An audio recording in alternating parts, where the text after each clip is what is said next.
Alain, propos d'un Normand. Le grand maître de l'université a dit, sur l'émulation, sur les distinctions, sur l'élite, des choses qui ne seront pas perdues. Comme hier je considérais une de ces estrades rouges et or qui fleurissent à la fin de juillet, et les têtes bien faites, lumineuses, saines, résolues, que l'on couronnait, j'entendis un curé qui se trouvait là dire d'un air fin « Nous voilà assez loin de l'égalité démocratique », et il y eut autour de lui de triomphants sourires. Oh, mes amis, la triste chose de voir que l'égalité ait si peu d'amis. Gloire aux victorieux, gloire aux forts.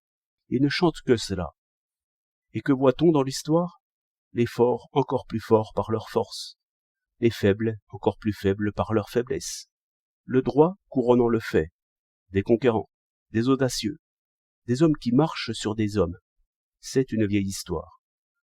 J'ai lu que le lion, étant devenu vieux, reçut un coup de pied de l'âne, mais un autre lion plus jeune a mangé l'âne après cela. Voilà donc l'histoire humaine? Non pas, mais l'histoire animale, purement animale. Et voici le beau programme qu'il nous offre. Distinguer les plus forts et leur donner le pouvoir. Niaiserie. Si la société humaine n'a pour objet que d'assurer le triomphe des plus forts, elle est bien inutile. La nature s'en charge, et sans erreur, remarquez-le bien, sans se tromper d'un cheveu.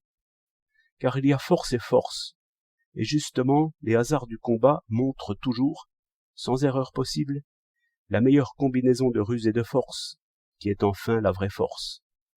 La couronne est toujours où elle doit être, car la force prend la couronne. Mais non, il n'y a rien d'humain là-dedans. C'est l'injustice toute pure. Je ne vois qu'une idée humaine dans ce monde.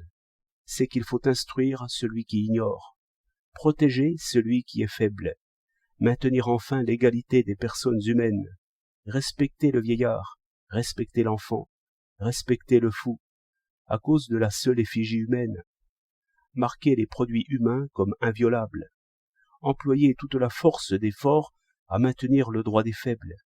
Je ne dis pas aimer, car on aime un chien, on caresse un chien. Je dis respecter. Et comme disent les moralistes de l'avenir, prendre la personne humaine toujours comme fin, ne la prendre jamais comme moyen et outil. Enfin, ne pas plus adorer une belle intelligence qu'un beau visage. Tel est le tracé du droit. Tout le reste est animalité. La pudeur de l'avenir cachera aussi la bonté. 30 juillet 1912.